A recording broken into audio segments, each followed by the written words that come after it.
Most men touch her the wrong way and kill her desire without knowing it. These 9 tips make her body light up. Stick around. 99% miss the last move. And that's the one that makes her lose control in your hands. The first question: before any touch, before any movement, the entire interaction is balanced on a single point: the question. Most men are terrified of this moment. The fear of asking, "What do you like?" feels like an admission of incompetence. It feels like breaking the spell, like turning on the lights in the middle of a movie. You think it exposes you as someone who doesn't know what they're doing. The opposite is true. The man who is afraid to ask is communicating his insecurity. He is communicating that his ego is more important than her pleasure. He is forcing her to hope that he guesses right, placing the entire burden of the experience on luck. This is a low-status, low-confidence move. The truly confident man, the one who is grounded in his own value, is not afraid of the answer. He seeks data. He wants the map. So you start there, not with your hands, but with your voice. And it's not a clinical interrogation. It's a moment of genuine, relaxed curiosity. You lower your voice, you make eye contact, and you ask a simple, open-ended question. How do you feel about breast touch? Or even more simply, what feels good here? You can ask about pressure, soft, firm. You can ask about areas, any spots that are off limits. This question does something profound. It instantly vaporizes her anxiety. Every woman has a history, a set of experiences that have taught her what to expect. Often, that expectation is one of clumsy, rushed, or even painful touch. Your question signals a complete break from that pattern. It tells her, I am not here to take, I am here to discover. Your experience is my priority. This is the foundation of trust. Without it, nothing else we discuss will matter. Think of it as a simple code you establish. Green means more, go. Yes. Yellow means slow down, a little gentler. Red means stop, let's shift to something else. This isn't about turning the moment into a negotiation. It's about creating a shared language of safety. When she feels she has the power to say red at any time without judgment, she paradoxically becomes far more likely to feel green. You have given her the controls, and in doing so, you have earned her trust to navigate. That simple act of asking is the first and most critical step. It changes everything. Shifting states. The human nervous system is not a simple on-off switch. It's a complex, finely tuned instrument. For most of the day, we operate in a state of sympathetic nervous system dominance. This is our fight or flight mode. It's the state of alertness, of vigilance, of being on guard. Our modern world keeps us perpetually locked in this state. The phone buzzes, the deadline looms, the noise of the city never stops. When you initiate touch, you are often meeting a nervous system that is still in this guarded, defensive posture. If you go in too fast, too directly, too cold, you confirm the nervous system's bias. The touch registers not as pleasure, but as a potential threat. It becomes ticklish, irritating, or overwhelming. Her body will instinctively brace against you, even if her mind wants to be open. You cannot command a nervous system to relax. You have to invite it. This is the purpose of slowing down and starting wide. Your first point of contact shouldn't be the target. It should be the entire landscape around it. The goal is to shift her from a guarded sympathetic state to a receptive parasympathetic one. This is the rest and digest state, but it's also the receive and enjoy state. You do this with warmth and rhythm. Your hands should be warm. Cold hands are a shock to the system. They signal alarm. Take a moment to rub them together if you need to. Then, you begin with broad, slow, confident strokes. Use your entire palm, not just your fingertips. The journey starts on the periphery, the upper chest, the sides of her ribs, the delicate area of the collarbone, the curve where the underside of the breast meets the torso. This is all part of the same interconnected network of sensation. You are mapping the territory, communicating with your touch that you are in no rush, that you are patient, that you are there to appreciate the whole, not just to zero in on a part. Think of it like letting your eyes adjust to a dark room. You don't stare directly at the object you want to see. You look around it, letting the peripheral vision gather the light. Your touch should do the same. Kisses on the neck, the jawline, the shoulder, if she enjoys that, are part of this same process. They layer anticipation on top of safety. A steady, predictable rhythm is key. The brain loves patterns. A slow, consistent cadence tells her nervous system, this is safe, this is predictable, you can let go. When she starts to breathe a little deeper, when her body softens and leans into your touch instead of pulling away, you know the shift is happening. The gate is opening. Touch is no longer an intrusion, it's becoming electric, intentional contact. There is a language your hands speak that is far older and more potent than words. The way you make contact communicates your entire intention, your level of confidence, your presence, or your lack thereof. Most men touch with their fingertips. Fingertips are for probing, for analyzing, for inspecting. A touch with the fingertips can feel hesitant, uncertain, or worse, clinical. It creates a subtle sense of being examined rather than being desired. It's a tentative touch that asks, am I doing this right? You must learn to touch with your whole hand. This is a fundamental shift. Use your palms. Use the weight of your hand. When you hold her breast, you are not pinching or grabbing. You are supporting its weight. You are cradling it. Think of the difference between picking up a fragile object with 2 fingers versus holding it securely in the cup of your palm. One communicates anxiety and the risk of dropping it. The other communicates safety, confidence, and care. This is what we mean by an intentional hold. It's a touch that says, I am here. I am with you. I can hold all of you. This is an incredibly powerful, deeply masculine form of communication. It creates a container of safety that allows her to feel more, to let go more completely. Your confident, caring hold is interpreted by her nervous system not just as a physical act, but as an emotional statement. I want you. I value you. I find you beautiful. Alternate between gentle, rhythmic compressions and moments of complete stillness. The stillness is just as important as the movement. When you simply hold without moving and match your breathing to hers, you create a space of profound connection. You are no longer doing something to her. You are being with her. This is the essence of presence. Pay attention to the feedback. The feedback loop is constant and subtle. It's in the way her breath catches or deepens. It's in the soft, involuntary sounds she might make. It's in the way her hips might tilt toward you, or the way her own hands, which were perhaps tense a moment ago, now lie relaxed. These are the green lights. These are the signals from her body that your touch is being received, that your intention is being understood. This is a conversation without words, and if you learn to listen, her body will tell you everything you need to know. Your hands are not just tools, they are communicators of your deepest intention. Use them with purpose. Navigating geography. Once you have established a foundation of trust and safety, you can begin to explore the more sensitive territory. The nipple areola complex is densely packed with nerve endings, making it a powerful center of arousal for many women. However, it's also incredibly sensitive, and a clumsy approach can be jarring or even painful. The common mistake is to treat the nipple like a light switch, to go directly for it with intense stimulation, assuming that's the goal. This is a failure of imagination. A more effective metaphor is a dimmer switch. You don't flip it on. You slowly, gradually increase the intensity, always checking for feedback. And the journey begins not at the center, but at the edges. The areola, the darker pigmented circle around the nipple, is for many women just as responsive and sometimes more so than the nipple itself. It is the gateway. Start here. With a single fingertip or two, begin tracing slow, deliberate circles around the outer edge of the areola. The pressure should be light but firm enough to be felt distinctly. This isn't a tickle, it's a clear, defined stroke. You can create a soft spiral, slowly moving from the outside in, approaching the nipple and then backing away again. This dance of approach and retreat is a masterclass in building anticipation. It teases the nerve endings, making them hungry for more direct contact. Throughout this process, your other hand plays a crucial supporting role. Your palm should be underneath, supporting the weight of the breast. This ensures that the skin and tissue are never pulled or stretched uncomfortably. The touch on top is for stimulation. The hand underneath is for safety and support. The two work in concert. The combination tells her body that it can relax into the sensation because it is being held securely.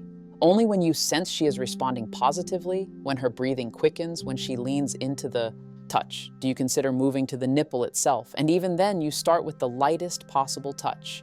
A feather-light brush with the pad of your finger.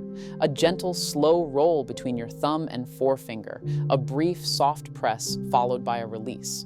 The movements should be smooth, fluid, and predictable. Avoid any abrupt, sharp, or tugging motions.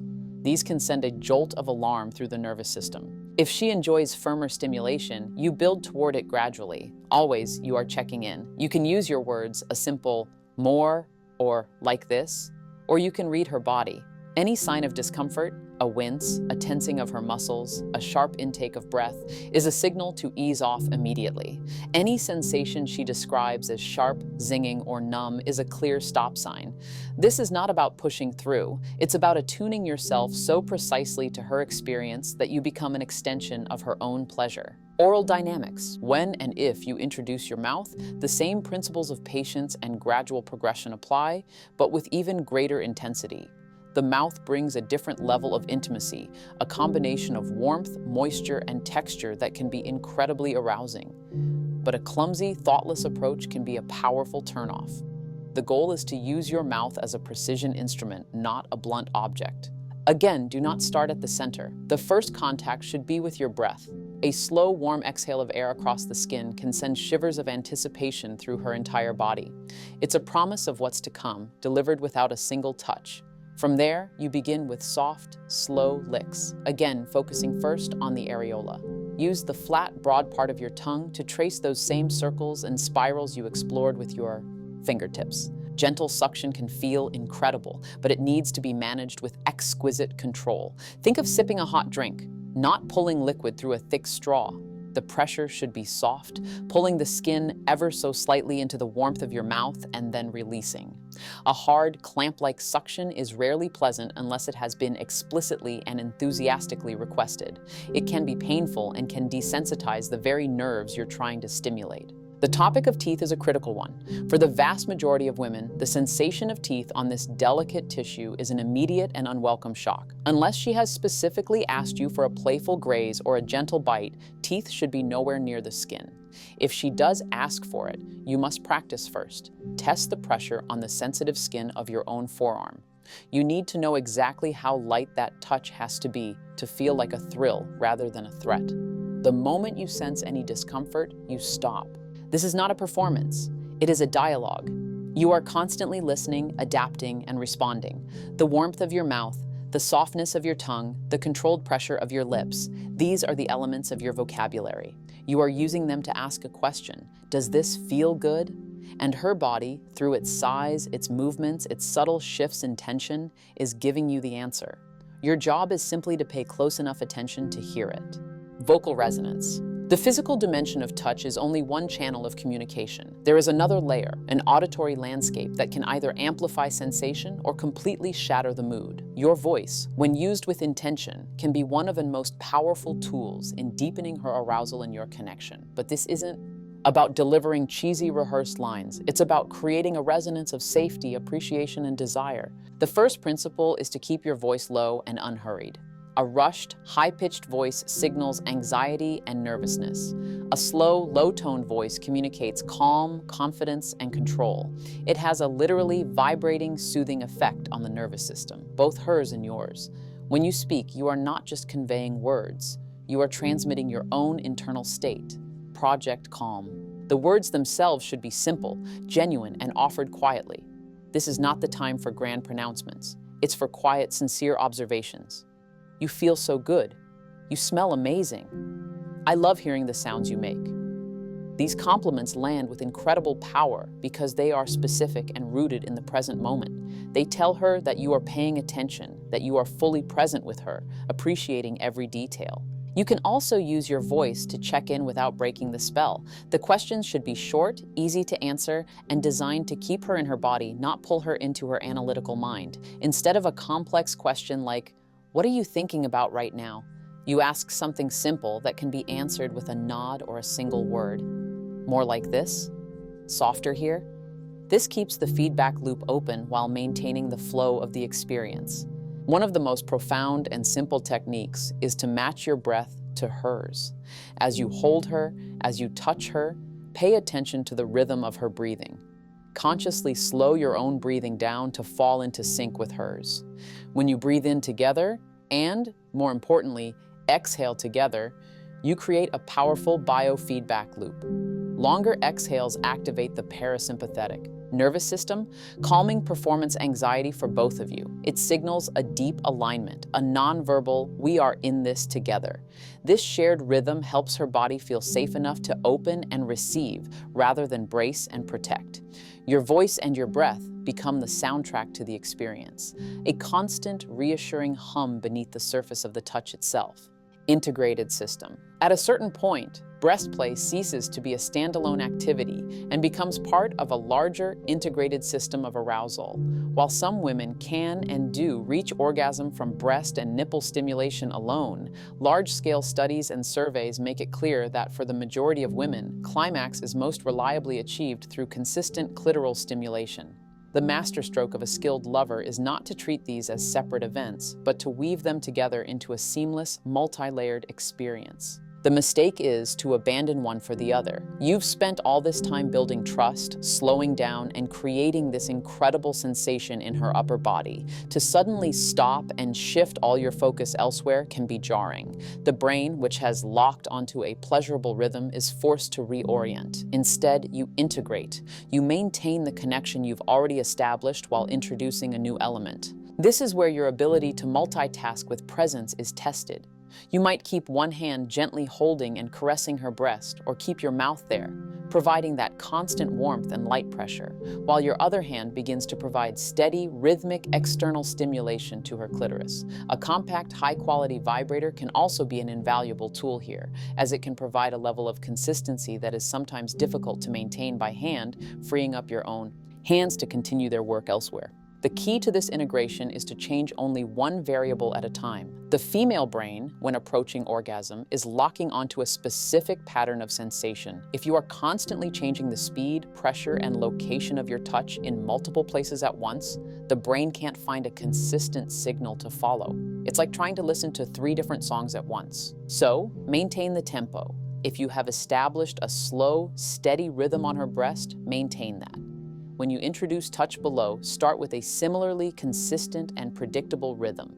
Once both are established, you can slowly increase the intensity of one, then the other, always listening to her feedback. Her body will tell you what's working. Her breathing will become more rapid. Her body may start to tense in a pleasurable way. You are building 2 streams of sensation that flow together into a single, powerful river. This requires immense focus, but it is how you move from simply creating pleasant moments to architecting a truly profound and complete experience. Advanced tools. Once you have mastered the fundamentals of touch, breath, and presence, you can begin to explore more advanced tools, but only with an enthusiastic and explicit yes from your partner. Introducing new elements like temperature and specialized toys should be approached as a shared experiment born of mutual curiosity, not as a trick to be sprung on someone. The foundation of trust must be rock solid before you even consider these options. Temperature play is a simple yet powerful way to heighten contrast and awaken nerve endings. The shift from warm to cool can be electric. A fingertip that has been briefly cooled on a glass of ice water, tracing a slow path over warm skin, can create an unforgettable sensation. A breath that has been ice-kissed by taking a sip of cold water can provide a similar thrill. Conversely, a palm that has been warmed, or a small amount of warmed, body-safe massage oil, can deepen relaxation and soothe tight muscles. The key here is moderation. The temperature shifts should be mild and brief, designed to surprise and delight, not to shock or cause discomfort. When it comes to toys, the market is flooded with options and quality is paramount. If you are both curious about things like adjustable suction cups or well-made padded nipple clamps, choose devices from reputable companies. These can offer a type of hands-free stimulation that can be integrated into the larger experience. However, the rules of engagement are strict. You always start on the absolute lowest setting.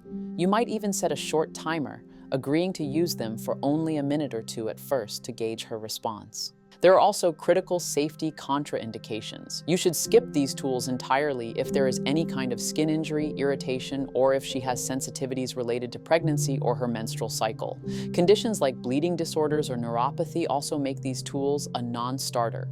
The moment she reports any pain, numbness, or sees blanching, the skin turning white from lack of blood flow, the device must be removed immediately.